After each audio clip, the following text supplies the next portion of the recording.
کر رہے ہیں۔ حضرت بریرہ رضی اللہ تعالیٰ عنہ، کتاب النکاح صحیح بخاری کے اندر یہ روایت ہے، یہ سیدہ عائشہ کی خادمہ تھیں، باندھی تھیں، آزاد ہو گئیں۔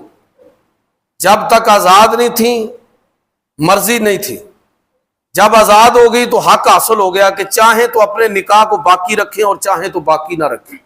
حضرت مغیث ایک دوسرے صحابی، یہ ان کے میاں اور شوہر تھے، تو جیسے ہی آزاد ہوئیں اعلان کر دیا کہ میں مغیث کے ساتھ اپنا نکاح ختم کرتی ہوں۔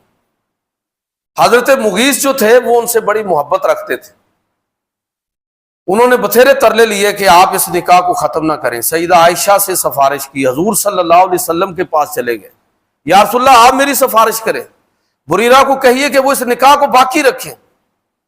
اللہ کے نبی صلی اللہ علیہ وسلم نے حضرت بریرہ کو بلایا، یہ صحیح بخاری کتاب النکاح خود پڑھ لیجیے۔ حضرت بریرہ کو بلایا، اور مجھے آپ یہ بتائیے کہ نبی صلی اللہ علیہ وسلم سے بڑھ کر کسی کا اچھا مشورہ ہو سکتا ہے؟ کہ حضور مشورہ دے رہے ہیں کہ بریرہ یہ مغیث تم سے بڑی محبت کرتے ہیں، تو میرا مشورہ، میں بھی سفارش کر رہا ہوں کہ تم اس کی بات کو مان لو۔ تو حضرت بریرہ رضی اللہ تعالیٰ عنہ نے بڑی زبردست بات کی، انہوں نے کہا کہ اللہ کے رسول یہ آپ کا مشورہ ہے یا آپ حکم دے رہے ہیں؟ کہ اگر آپ حکم دے رہے ہیں تو نبی کا حکم تو ماننا لازم اور واجب ہے، تو پھر تو بات ختم ہو گئی۔ آپ مشورہ دے رہے ہیں یا حکم دے رہے ہیں؟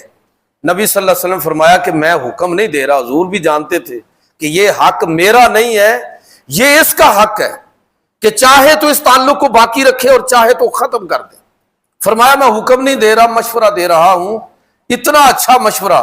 لیکن اس اتنے اچھے مشورے کے مقابلے میں سیدہ بریرہ اپنے حق سے دستبردار نہیں ہوئی، عرض کی اللہ کے رسول میں آپ کا مشورہ نہیں مانتی، میں اپنا حق استعمال کروں گی اور میں اس تعلق کو باقی نہیں رکھنا چاہتی۔ اور اللہ کے رسول ناراض نہیں ہوئے، ناراض نہیں ہوئے۔